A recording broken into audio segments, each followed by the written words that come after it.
B2B channel देखने वाले सभी दर्शकों को जय भीम, जय भारत।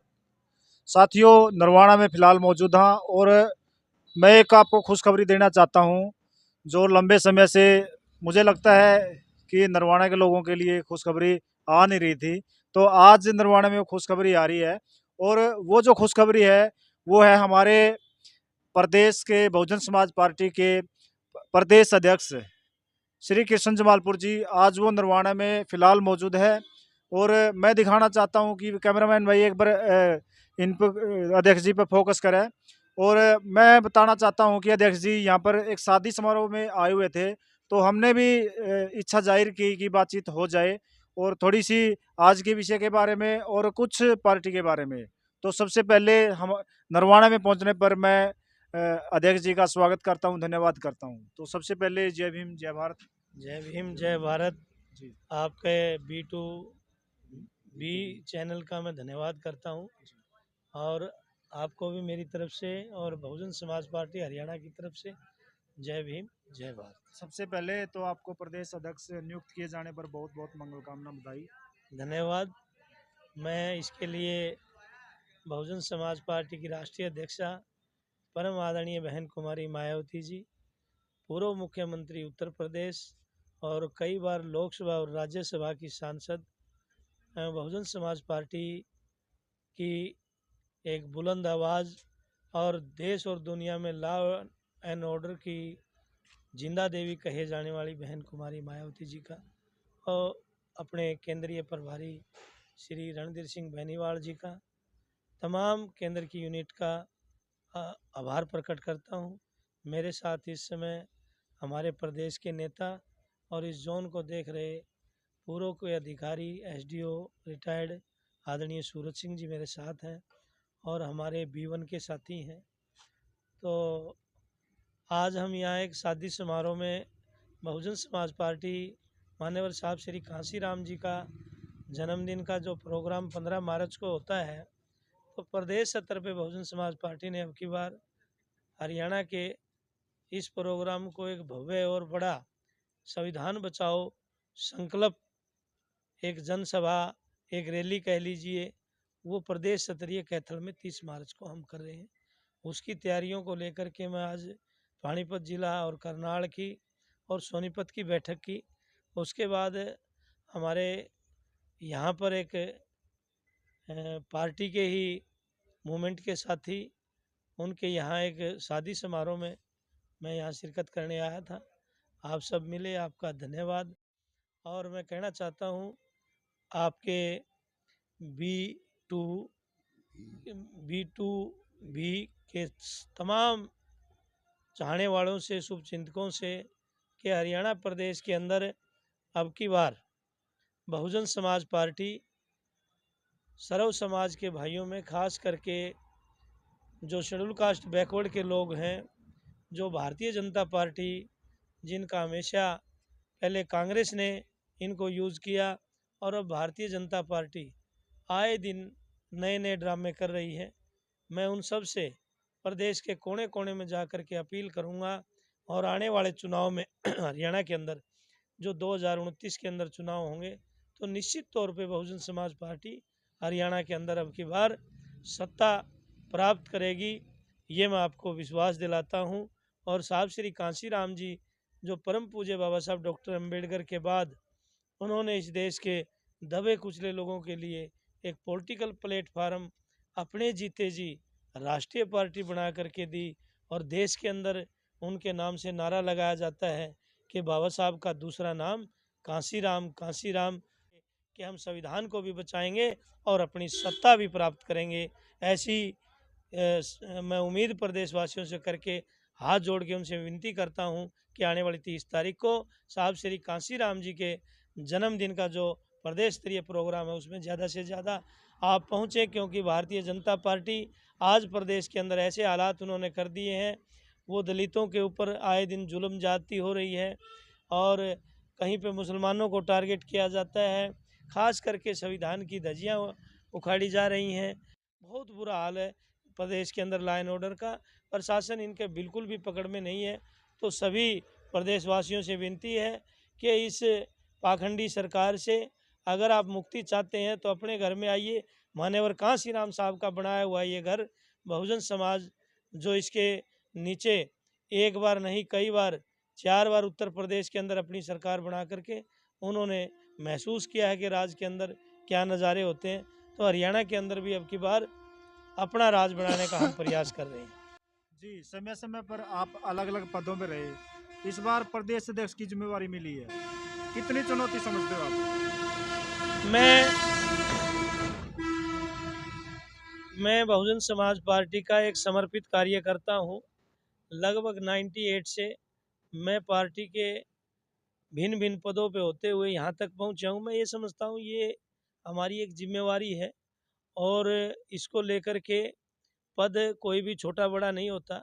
मेरे साथ मेरे से सीनियर साथी बहुत हैं, उनके भी मैं सुझाव लेता रहता हूँ और इसको एक ड्यूटी समझ के, क्योंकि प्रदेश में जो शेड्यूल कास्ट की आज हालात है, जो बैकवर्ड की हालात है, आज कहने को इन्होंने अलग अलग वर्गीकरण करके हमारे को बांटने की कोशिश की है, लेकिन दिया क्या है उन भाइयों के। अब अगर हम बात करें तो चाहे वो वाल्मीकि समाज है, 2003 से जो गटर के अंदर सफाई करते हैं, सीवर के अंदर जाते हैं, कांग्रेस की भी सत्ता रही, भारतीय जनता पार्टी की भी 10 साल की सत्ता रही, आज लग भी वो प्राइवेट ही है, कोई उनको स्थायी जॉब नहीं है। तो मैं इसको अपनी ड्यूटी समझ रहा हूँ और मैं ये मानता हूँ कि मैं इस काबिल बनूं कि इन प्रदेश के लोगों को एहसास, बहुजन समाज के लोगों को बहुजन समाज पार्टी के माध्यम से अपनी ताकत बना करके सरकार में ले जा करके हम दिखाएं, तभी हमारा ये पद का कोई अहमियत है। अदरवाइज़ तो हम कुछ नहीं है, सभी इक्वल हैं। और मैं माननीय बहन जी का और माननीय केंद्रीय प्रभारी रणधीर सिंह बेनीवाल जी का, तमाम सेंटर की लीडरशिप का धन्यवाद करूंगा और पुनः यह आश्वासन दिलाऊंगा कि पद कोई छोटा नहीं, कोई बड़ा नहीं। मैंने इस मूवमेंट में 30 साल वर्क किया है और मैं तमाम अनुभव, अपना पूरा जो एक्सपीरियंस है उसको लगा करके हर एक कार्यकर्ता के घर पे जा कर के रूसे हुए को मनाने का काम करूंगा। और मैंने पहले ही प्रदेश की मीटिंग में सबसे ये आह्वान किया, जिसका भी निष्कासन किया गया और जो मूवमेंट के अंदर हैं या कहीं और पार्टियों में हमारा समाज भ्रमित होके गया, उन सब से मेरी हाथ जोड़ करके विनती है कि सब अपने घर में आ जाओ, अपने घर में इज्जत होती है। और जो पार्टी के किन्हीं कारणों से बाहर का रास्ता दिखाया गया था, उनका भी मैंने निष्कासन रद्द किया है। तो मैं सबसे कहूँगा कि गुरु रविदास महाराज की जो वाणी है कि सब मिलजुल के रहेंगे तभी हमारी बात बनेगी। तो आपके चैनल से फिर माध्यम से फिर अपील करता हूँ कि साथियों, एक बार आकर के अपने घर को मजबूत करो। अपना घर मजबूत होगा तो फिर आप लोगों को कोई दुख तकलीफ नहीं होगी, आप पे कोई जुल्म जाती नहीं होगी, कोई एट्रोसिटी नहीं होगी। यही मैं आपके बीच में आपके चैनल के माध्यम से तमाम कार्यकर्ता साथियों से विश्वास दिलाना चाहता हूं कि दिन रात मेहनत करके पार्टी को बुलंदियां छुआने का काम करेंगे और प्रदेश में अपनी सरकार बनाने का काम करेंगे। आपने निष्कासन को लेकर एक बात कही है, लेकिन आज के दौर में देखा जाए बहुजन समाज पार्टी में एक बड़ी उठापटक चली हुई है। क्या लगता है ऐसे में ये बेस बना रहेगा या कुछ आने वाले समय में कोई और ज़्यादा बदलाव होने की उम्मीद है? नहीं, देखिए, कोई बेस और मजबूत होगा, ये माननीय बहन जी बहुजन समाज पार्टी की राष्ट्रीय अध्यक्षा साहब श्री कांशीराम जी की शिष्य है, जिन्होंने जवानी से लेकर आज तक इस संगठन को अपनी मेहनत से देश के कोने कोने में जा कर के, देश का कोई ऐसा जिला नहीं जहां माननीय बहन जी बाई ट्रेन नहीं गई हो। माननीय बहन जी रोड से चली, साइकिल से चली, स्कूटर से चली। उन्होंने संगठन में जो तपस्या कर रखी है और साहब श्री कांशीराम जी ने जो संगठन के माध्यम से बहन जी को एक परिपक्व नेता बनाया है, और उसकी झलक आज इंडिया में जातिवाद है वो अलग विषय है, नहीं मान रहे। अदरवाइज देश और दुनिया के लोग बहन जी के लॉ एंड ऑर्डर को और बहन जी के समर्पण को मानते हैं। हमें ऐसी लीडरशिप मिली है जिस पे हजारों जीवन कुर्बान है और उन पे कोई शक शुबा नहीं। बहन जी एक मंजी हुई नेता है और वो अवश्य ही ये दौर है, क्योंकि साहब श्री कांशीराम जी ने कहा कि देश से पहले कांग्रेस जाएगी, उसके बाद बीजेपी आएगी। और ये तो बीजेपी जो धर्म के नाम पे जो ड्रामे कर रही है वो हो चुके हैं, और हिंदू मुस्लिम भी इनका हो चुका है। देश की हालात खस्ता है, जीडीपी जीरो है, हालात बहुत ख़राब हैं। देश इन्होंने केवल 2 लोगों के गिरवी रख रखे हैं, अडानी अंबानी के। तो देश के अंदर तिराई तिराई है, कोई जॉब नहीं, कर्मचारियों को 4-4 5-5 महीने तनख्वाह नहीं मिल रही, बुरा हाल है। इस देश को ज़रूरत है एक परखी हुई नेता जिन्होंने मिसाल उत्तर प्रदेश में कायम करी, और स्वाभाविक तौर पे देश की जनता जात और धर्म के नाम से और इन बातों से उब जाएगी। एक परखी हुई लीडरशिप चाहेगी, और वो नेता केवल देश में बहन कुमारी मायावती है, और किसी के बस की बात नहीं। तो बीजेपी भी जाएगी, और उसके बाद देश में बीएसपी चाहेगी। बीजेपी वाले तो ये कहते हैं कि हम 50 साल और राज करेंगे, और एक तो नारा भी लगाते हैं सबका साथ सबका विकास। और दूसरी जो बात है, उन्होंने अभी जो महाकुंभ का आयोजन किया था वहाँ करोड़ों रुपये खर्चे हैं। तो क्या क्या लगता है आपको, इतनी आसानी से बीजेपी को आप टक्कर दे पाएंगे? देखिए, महाकुंभ में 14,500 करोड़ रुपए बीजेपी ने खर्चे, बीएसपी ने 750 करोड़ की लागत से स्मारक बनाया, परम पूज्य बाबा साहब डॉक्टर अम्बेडकर संविधान निर्माता के नाम। इन्होंने पूरा मीडिया में उसको फैलाया। उस स्मारक से 20 गुना उत्तर प्रदेश सरकार को आज तक आ चुका है। जहाँ तक बात है महाकुंभ की, आप बताइए ना, कितने लोगों को आपने गंगा में बहा, कितने लोगों के ऊपर उनकी कोई गिनती नहीं, कितने लोग मरे हैं। और पूछ लीजिए वहीं के लोकल लोगों से, आप पूछ लीजिए। ये ठीक है कि देश का चौथा स्तंभ है, लोकतंत्र का चौथा स्तंभ मीडिया है, और मीडिया मैनेज होकर के कहीं ना कहीं अमित शाह एंड कंपनी के लोग जो दिखा रहे हैं वो सच नहीं है। यहाँ देश संविधान से चलेगा, धर्म और जाति हमें पेट नहीं भरने को देगी। दुनिया के लोग कहाँ पहुँच गए, हम कहाँ खड़े हैं। आज भी हम 21वीं सदी में अपने आप को देश का प्रधानमंत्री 5-5 घंटे मंदिर में घंटे बजाने का काम करता है। ये कोई प्रधानमंत्री के शोभनीय बात नहीं है। कितने स्कूल, कितनी आईआईटी, कितने इन्होंने हॉस्पिटल, कितने एम्स बनाए, आप बताइए। और बहन कुमारी मायावती जी के कार्यकाल देख लीजिए आप, उन्होंने कितनी यूनिवर्सिटियाँ बनाई, कितने कॉलेज बनाए, कितनी आईटीआई बनाई, कितने प्राइमरी और सेकेंडरी स्कूल बनाए, वो सारी चीज़ें। लेकिन ये जो है ना, सच्चाई सामने नहीं आने दी जा रही। तो इसलिए लोगों को धीरे धीरे पता लग रहा है। और बीजेपी जो कह रही है 50 साल, अभी इनकी फूंक निकल गई थी। अभी के चुनाव में जो हालात थी, आज कोई मेजोरिटी में थोड़ी नहीं है बीजेपी। या आपको भी पता है ऑक्सीजन पे है, क्या पता कब नीतीश और दूसरा साथी रंग दिखा दे। तो ये कहने की बातें, मैं कहता हूँ कि आने वाला समय आपका होगा, बहुजनों को होगा।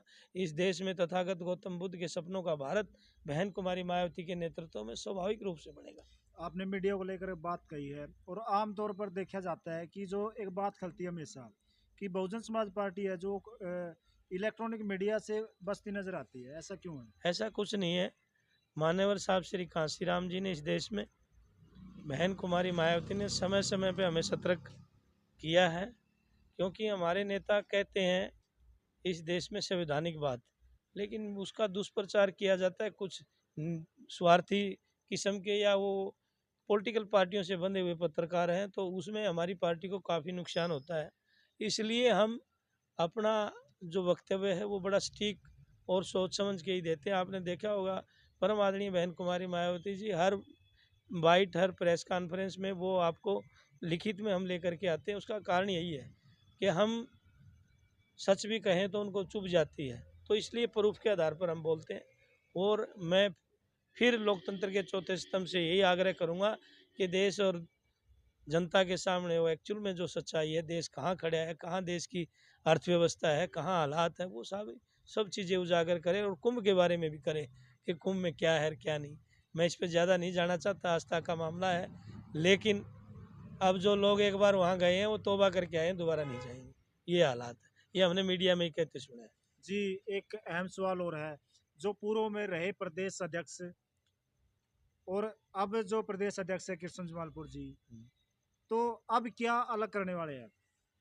नहीं, पूर्व में जो भी रहे साथी उनका भी धन्यवाद है, लेकिन मैं अपनी बात कहूँ, मैं कैडर का साथी हूँ, और कंटिन्यू मेहनत करके अपने पुराने कैडर को मैं इकट्ठा करने का काम करूँगा। 2009 में बहुजन समाज पार्टी हरियाणा प्रदेश के अंदर 17% वोटों पे पहुंची थी।